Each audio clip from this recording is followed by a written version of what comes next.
Hello, and welcome to the second half of Unlock the Door Radio here on UCY TV. You know, I've interviewed people who are either experts on psychopathy or they're sociopaths or diagnosed psychopaths as well. And one thing that always jumps out when I'm looking over the checklist, like the hair checklist on psychopathy, and other psychological articles on the condition, is that psychopaths and sociopaths and so forth do not experience guilt. But what they do experience often is a disappointment in not reaching a goal. And what I would like to do in the next 15 minutes or so is go over what I believe to be something we could actually learn from people that have the diagnosis of sociopaths and psychopaths. And that is that guilt really does hinder us. And I'm not going to I'm not saying that we should just go out and not care and just abuse people and rob, steal, cheat, and so forth. I'm not saying that. But what I am saying is that we should question the concept of whether guilt is a good thing. Many times religious people will say that guilt will cause people to feel bad and then they will repent of their sins. Or guilt is something that you can get your children to feel if they do something bad. And so it has a useful purpose. I challenge that. I think actually while you may get short-term results with guilt, the long-term consequences are going to be quite negative and even devastating for individuals and their progress. And yes, I even mean in the realms of spirituality. I think that guilt, as many times as it might cause someone to try to be good and follow the commandments of their religion, it can actually cause the opposite as well. Now, let's go ahead and discuss this in the sense that, one of the people I quote a lot is Sigmund Freud. Now, a lot of people think, oh, well, Freud, I was told in my psychology class when I was in high school that no one really takes Freud that seriously. He's been disproven. And then you'll ask, well, what's been disproven? And that person, well, people are like, well, I don't know. He lived 100 years ago and we know so much more now. Then I would ask, why is it that marketers, the government, various foundations, basically the elite, use his findings about human nature to basically brainwash or corral the masses? Okay, I've talked about this before, and I'll go into more details in further shows.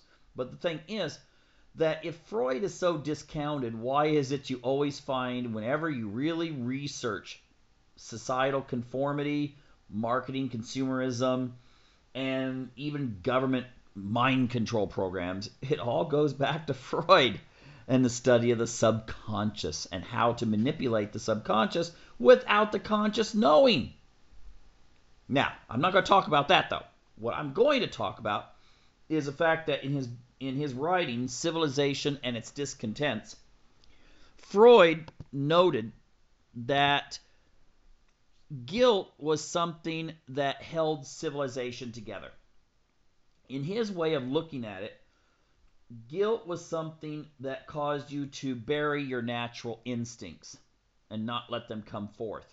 You're not going to do something naughty, because then everyone will look at you and think, yo, you're a bad person, and you'll feel really guilty, and you'll hang your head down in shame.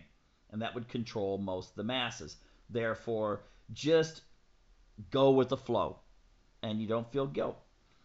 The problem with this is, of course, this goes against human nature. Now, I realize that what Freud is saying is that it has a useful function. And most people do feel guilt.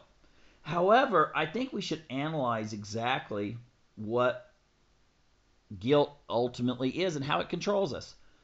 I think most guilt is built up in us when we're children. We learn what's right and wrong. Our parents will say, do this or do that. Now, the thing is, this is how cultures get promoted. This is why, for instance, if you walk into a house in Japan with your shoes on and your parents scold you, you're like, oh my gosh, I've done something wrong. Or if in Sweden you talk to somebody that you don't know anywhere in public, your parents will say, you don't talk to people you don't know. And that's why you get on a bus in Sweden and all the adults are quiet. It's like there's a hostage situation or something. And they will not speak to one another, and in many cases will not assist each other if there's a problem. It's a minority of people who will actually say, can I help you with that? Oh, you're having some problems. Very rare, because there's a guilt built in. So yes, the most secular society on earth is one of the most guilt-ridden societies on earth. But the thing is that I would remind religious people of any religion is that much of the guilt we feel is cultural and has nothing to do with any teachings from God. Much of it is just, you learn it when you're young and you're trying to fit in. You're trying to fit in with your parents, and this is your life, and then it extends out into the general community slowly. And since you want to fit in and you're being told this is wrong, then you have this natural sense of I'm not fitting in and therefore I'm a bad person. And this stays with us subconsciously. Now, for some reason or another, sociopaths and psychopaths do not feel that. They just don't have that emotion. But other people, most people do. And I think guilt's fine if it involves feeling guilty if you hurt another human being, if you do something mean to somebody. I think guilt could be a very positive thing in that sense. But much of what we have as guilt is something that we are told to feel because, well, that's just the way normal people will be. And I think guilt is something that the so-called elite or the people that control society really use, not just to keep people from going out and stealing from each other, but also to keep them under control and not questioning. There's a scene, just bring this up, in my first book, The Freedom from Conscience, Melanie's Journey. And if you look up my website, michaelcross.net, you'll see some links there and so forth. You can learn more about the so far trilogy that I've had published, the Freedom from Conscience trilogy. But there's a scene in which the heroine, or I should say anti-heroine, is sitting in a high school class. She's a high school student. Of course, there's some other things involved. Just it's not a story about a high school student per se. It goes into a little bit more as she's introduced to serial killing. But she's sitting in a high school class, and a liberal teacher is telling the class that they should feel guilty for the so-called crimes against humanity that have been perpetrated by the Americans. And she questions the teacher out loud. She questions him, saying that she has no responsibility for feeling anything negative about what some alleged ancestor may have done or someone else that just happened to have lived a long time ago in the same country. And of course the teacher gets very angry that she, of course she's a psychopath and she doesn't feel it anyway, but that she would question him. But it seems that most people in the class are just going along with it because that's what's expected. You should feel bad. You're told by society you should feel bad for this injustice or something that this other person did. Why? Why should you feel bad? Why should you feel any kind of negativity? If I don't care if you found out that your father or mother was a serial killer that went after innocents, in my books, the main character does not go out looking for innocent people. But let's say you suddenly find out that you have such a person in your ancestry that went after innocence. Why should you feel guilty for that? You didn't do it. You weren't the one who accomplished anything. So why should you feel guilty if someone 300 years ago, that whether they share your genetics or not, did something bad? And why? That should overshadow all the stuff they did good. But nevertheless, you're actually responsible for your own deeds. That's the way it should be. You're responsible for what you do. And I'm just thinking, our society tries to make us feel guilty. You're told in school, you're told in the media, you're told everywhere what you should be. And if you don't do that, well, the natural consequence should be guilt.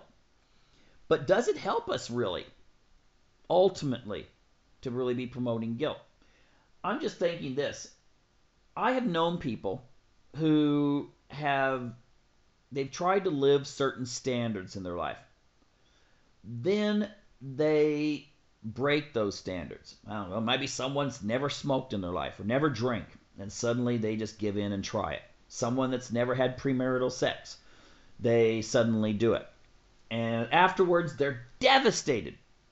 Now, some of those people will go into the sackcloth and ashes analogy, and they really will just humble themselves and feel really bad, and they will do everything they can to rectify the situation.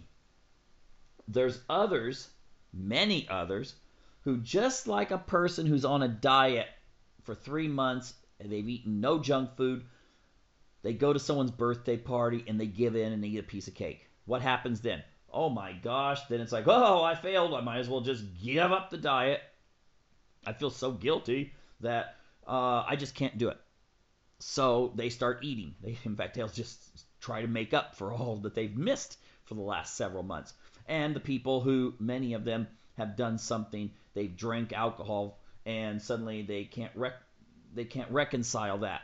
They feel really bad. But there is another way of reconciling, and that is just go totally off the deep end. Go to every party, just drink till you're throwing up or dying or something like that. And that's how they deal with it. Or the stereotypical minister's daughter who messes up and then all of a sudden, becomes the girl that goes out and does everyone. The thing is that is the negative form of guilt. Because if it eats away at us, sometimes people will jump out and just totally go against everything they ever believed in. And that's what I think why we should fight guilt. Now, I would say if we look at everything more cognitively, like one of my guests was explaining that, if we look at everything cognitively, why maybe I should live the morality or these ethics and so forth. Ultimately, on a cost-benefit analysis, living good is the best way. It will bring you the most benefits overall. And if you look at it as a goal, sometimes you don't reach your goal. And then you have to strive to reconcile and reach your goal next time. And most people I've known that have had little or no guilt, but they've also had a strong ethical persuasion about them, they don't mess around. They don't do bad things. They don't hurt other people because there's no point to doing it. It brings no kind of real ultimate pleasure to be a bad person.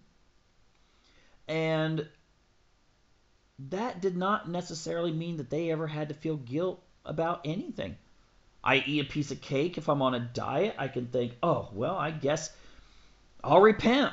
Instead of walking 2 miles like I was supposed to tonight, I'll walk 4 miles and get rid of the calories.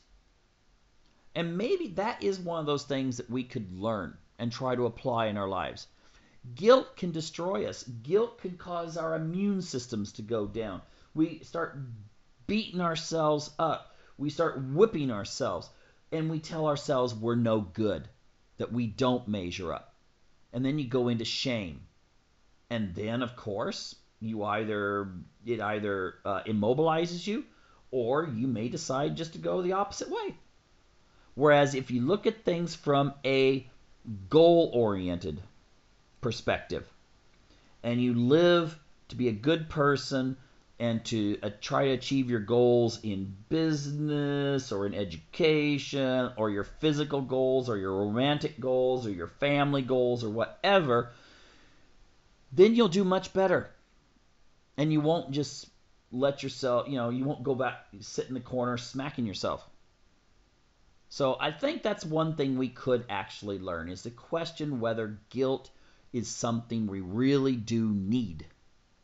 And maybe if we try to kind of push that away and pull in this attitude of looking at things from a cost-benefit perspective and trying to be a good person and making that a goal versus, oh my gosh, I've got to be a good person or else I will feel this shame because my parents taught me that.